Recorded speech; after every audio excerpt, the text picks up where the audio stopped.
Selamat datang di pertemuan 14 Hak Asasi Manusia. Pada akhir pertemuan ini, Anda diharapkan mampu untuk memfasilitasi siswa-siswi Anda dalam mengingat kembali contoh-contoh hak asasi manusia, mengingat kembali beberapa hak anak yang tercantum pada Konvensi Hak Anak, mengenal bagaimana ketidaksetaraan dan diskriminasi mencegah orang-orang menikmati hak asasi manusia mereka.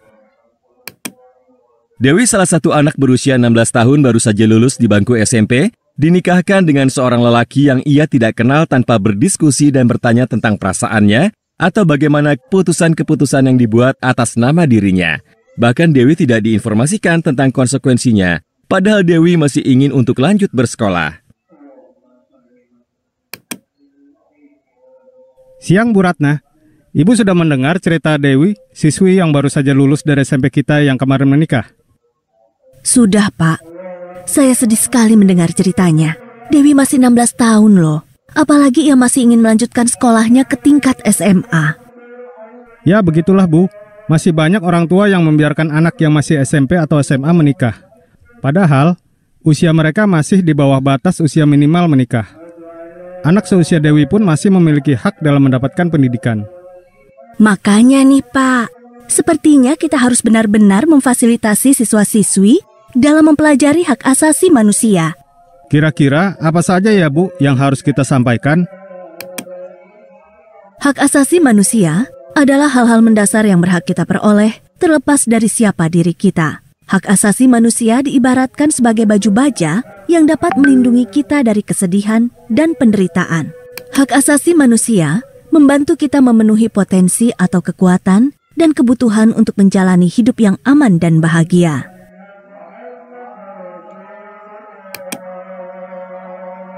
Hak asasi manusia dapat dikelompokkan menjadi dua kategori besar, yaitu sebagai berikut. Klik setiap ikon untuk informasi lebih lanjut. Pada tahun 1989, PBB termasuk Indonesia menyepakati satu hukum internasional yang disebut Konvensi Hak-Hak Anak PBB yang menetapkan hak-hak anak. Konvensi ini merupakan instrumen hak asasi manusia yang paling diakui secara universal, yang diratifikasi oleh setiap negara di dunia, kecuali 2 negara, dan konvensi ini mulai diberlakukan pada bulan September 1990. Apa saja isi konvensinya Bu? Konvensi ini menggabungkan berbagai hak asasi manusia, yaitu hak sipil, politik, ekonomi, sosial, dan budaya terkait anak-anak ke dalam dokumen tunggal dan menekankan agar hak asasi manusia dihargai dan dilindungi bagi setiap anak, yaitu setiap orang berusia di bawah 18 tahun. Klik ikon untuk informasi lebih lanjut.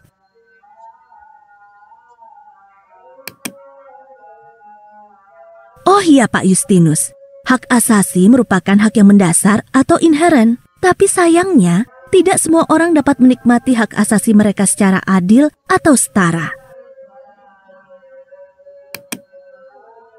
Ada beberapa faktor yang sering menjadi penghalang atau penentu terpenuhi atau tidaknya hak asasi manusia, yaitu pendidikan, gender, tingkat kesejahteraan, disabilitas, kelas atau kasta, suku atau daerah asal atau indigeneity, dan seksualitas. Padahal pada prinsipnya, kita berhak memperoleh hak asasi kita terlepas dari siapa diri kita.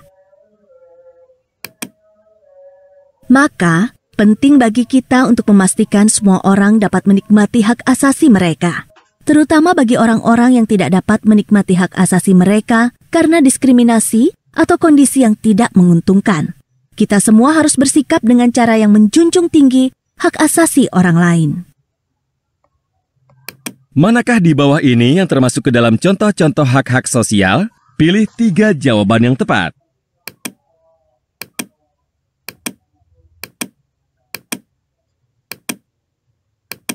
Manakah di bawah ini yang bukan merupakan isi konvensi hak-hak anak?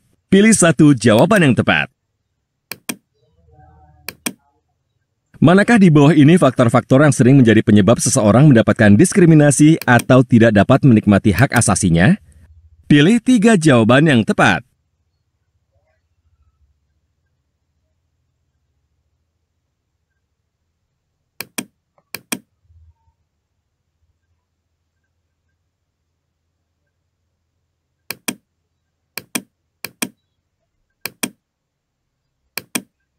Selamat, Anda telah mempelajari materi pertemuan 14.